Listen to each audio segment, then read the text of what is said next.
What if I told you a single castle cost more than the entire economic output of some modern countries? Versailles wasn't just a palace. It was a financial black hole that drained France's treasury. Built by Louis XIV, its marble halls and gilded ceilings would cost billions today. But it's not alone. From Bavarian fantasies to volcanic fortresses, history's most iconic castles came with staggering price tags, paid in gold, blood, and generations of labor. For consistency, we've translated all historical spending into modern-day values, so you can truly grasp the scale. If you love epic history and eye-watering budgets, hit subscribe. These aren't just castles, they're financial time bombs carved in stone. Number 10. Hoen Zaldsburg Fortress, Austria.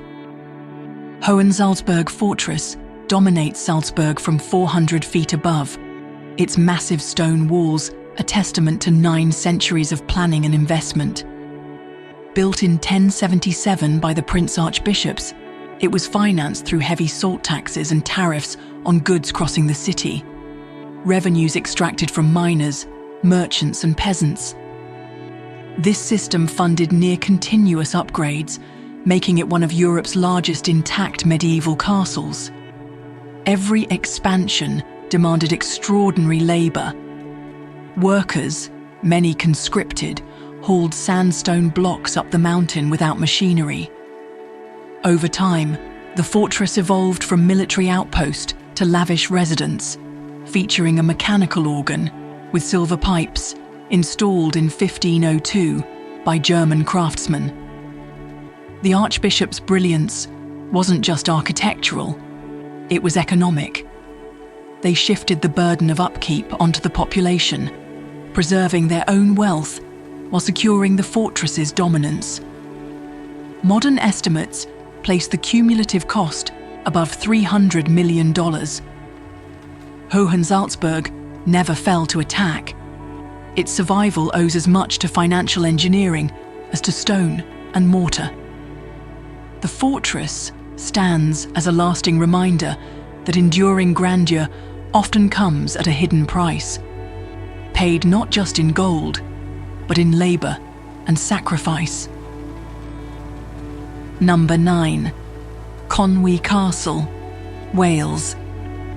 Built in just 4 years between 1283 and 1287, Conwe Castle was Edward I's rapid response fortress and a financial gut punch to the English treasury. With Welsh resistance still active, speed was everything. Edward funneled £15,000 into the build, rivaling the cost of an entire war campaign. More than 1,500 labourers, masons and engineers worked around the clock, hauling grey sandstone from nearby quarries and forging iron fittings on site. Its 8 towers rose above the River Conwe in brutal symmetry, with inner and outer wards creating layered defences meant to delay, disorient, and demoralise. Urgency came at a price. Materials were pre-cut, transported under military guard, and supply chains stretched across North Wales. Any delay risked giving rebels a foothold. But the gamble paid off.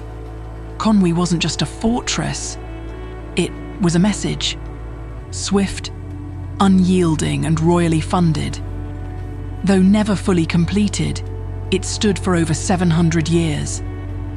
Conwe remains a monument to the kind of panic-fueled spending only a king under pressure could justify, and a fortress built on speed rather than patience. Number 8. Edinburgh Castle, Scotland. Edinburgh Castle towers over the city from Castle Rock, an extinct volcanic plug that defined both its strength and its construction challenges.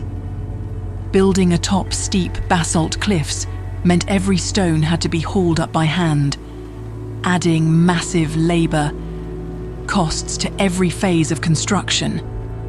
Originally a 12th century wooden fort, the site evolved into a sprawling stone stronghold. Throughout the Wars of Independence, it endured repeated sieges, each one followed by costly repairs. Materials had to be transported up sheer slopes, and the castle's ever-expanding complex of palaces, chapels and barracks required constant reinforcement.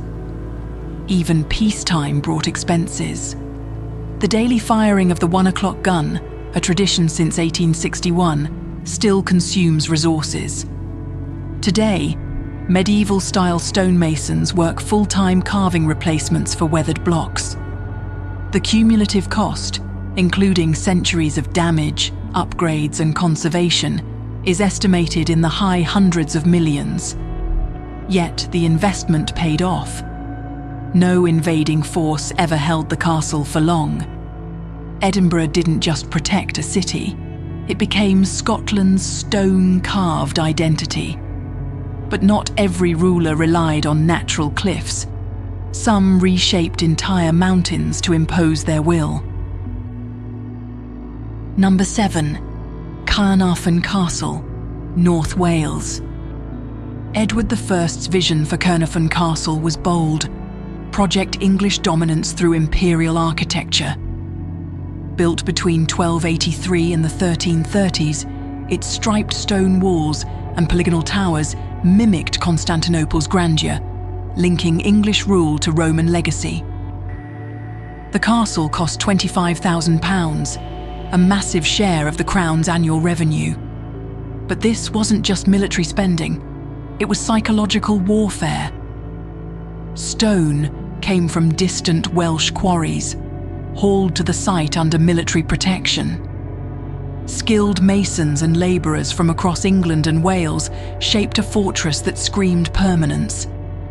Positioned on the Menai Strait, its design reinforced Edward's claim to Wales and his intention to keep it. Ongoing maintenance and garrisoning added to the burden. Supplies crossed hostile territory, while tensions remained high for decades. Historians estimate the total cost in today's terms would reach hundreds of millions. Karnafan wasn't just built to defend, it was built to intimidate. Its very stones declared, "English rule is here to stay, and resistance will cost you." But while Edward relied on symbolism, other castles had to overcome nature itself just to survive. Number 6. Dover Castle, England. Perched atop the White Cliffs, Dover Castle guarded the narrowest point of the English Channel for nearly 900 years. Known as the Key to England, its position made it the nation's first line of defence.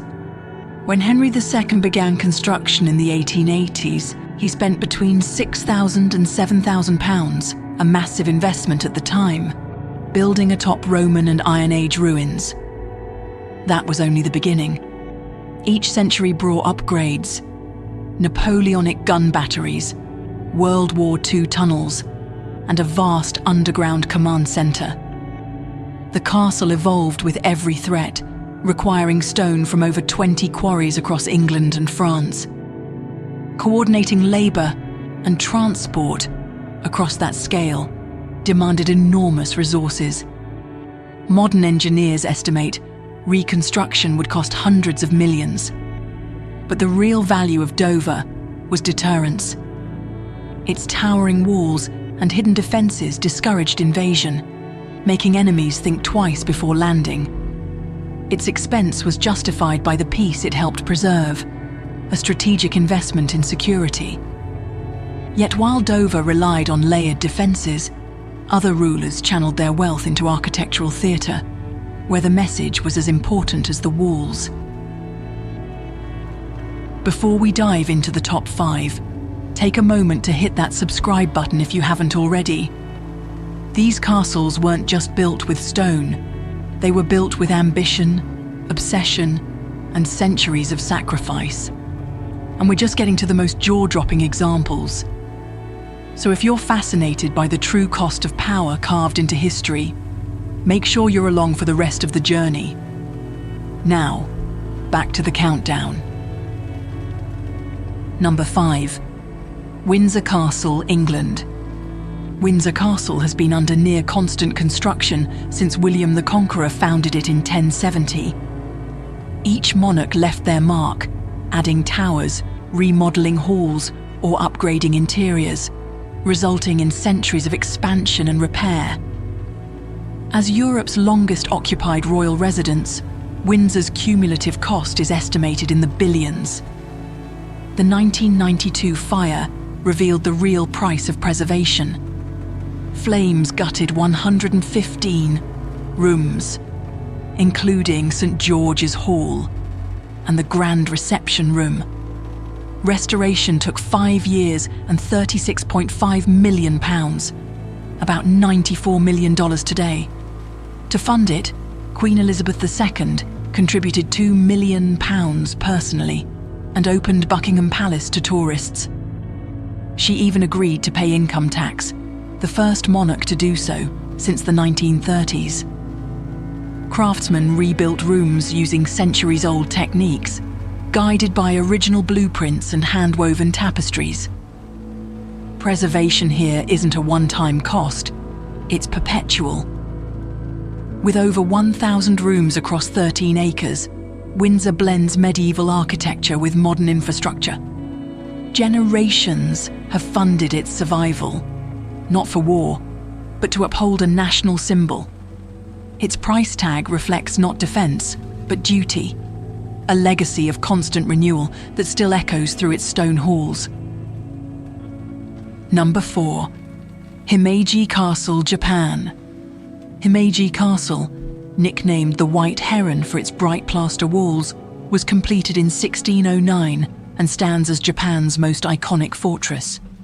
Its 83 structures form a strategic maze. Winding paths lead attackers into traps and dead ends, while defenders strike from hidden vantage points. The fire-resistant white plaster, mixed with seaweed, served both defensive and symbolic purposes, broadcasting the shogun's power across the plains of Hyogo. Modern engineers still marvel at its resilience. During the $25 million Great Heisei Restoration, 2009 to 2015, entire sections were dismantled and rebuilt using traditional joinery. No nails, just interlocking wood designed to flex during earthquakes. Craftsmen reapplied plaster and replaced roof tiles with painstaking care, preserving both structural integrity and historical accuracy. Though it never saw major combat, Himeji's design was forged during centuries of civil war. It set the standard for Japanese castle architecture, combining beauty and lethal efficiency. Its survival today reflects a cultural commitment to preservation. Himiji isn't just a relic.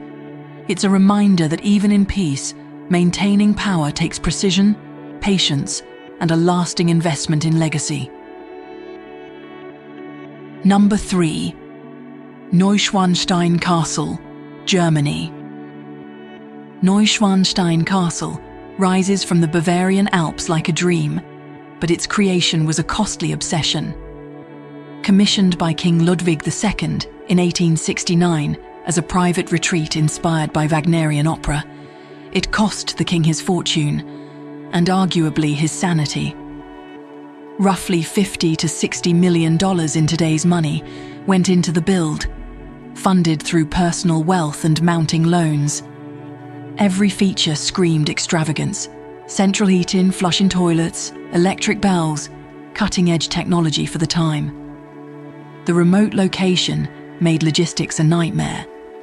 Stone had to be hauled up steep slopes with cranes, while workers labored under hazardous conditions without safety protections.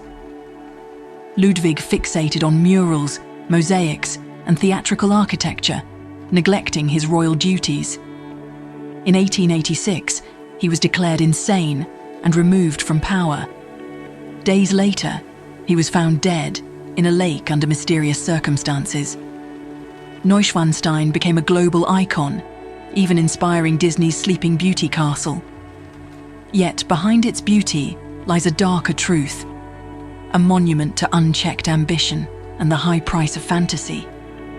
Unlike castles built for war, this one reminds us that even dreams can bankrupt kingdoms.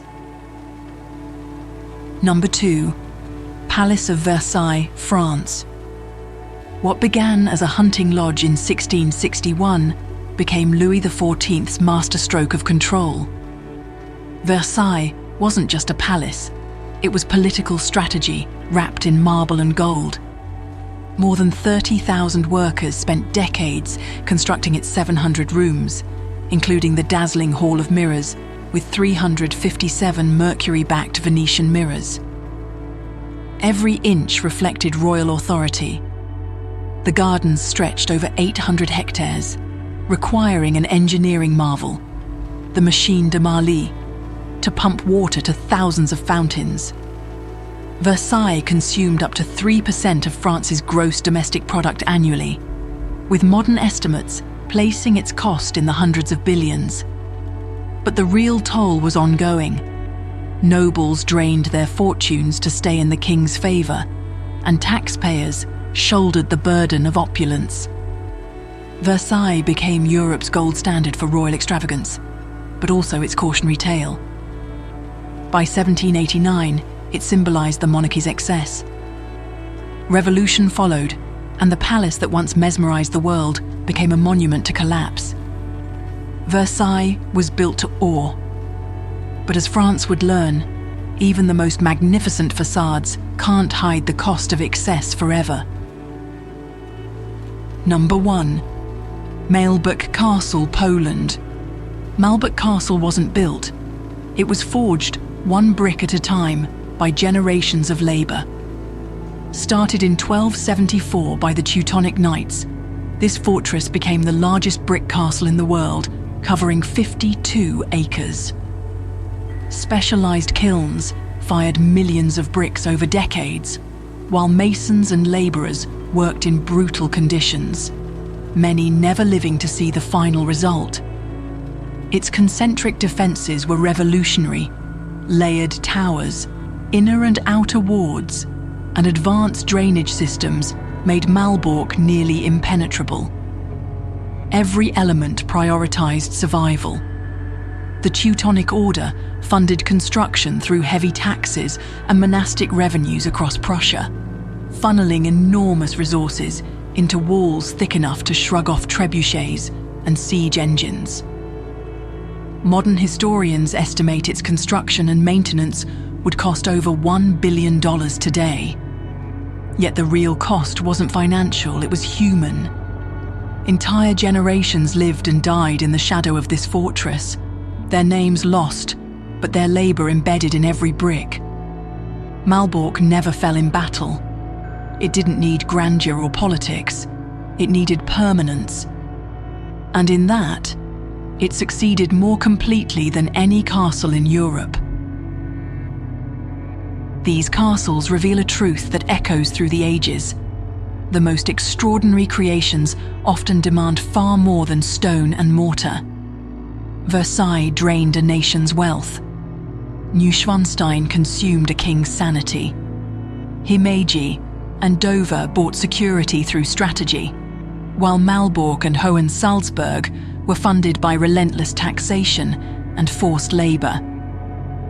The lesson isn't to fear ambition, but to understand that every monumental project leaves a legacy, etched not just in architecture, but in the people and societies that built them. As we weigh beauty against burden, what hidden costs are we still willing to accept in our own designs? Drop a comment and let us know which castle's story or sacrifice stuck with you most.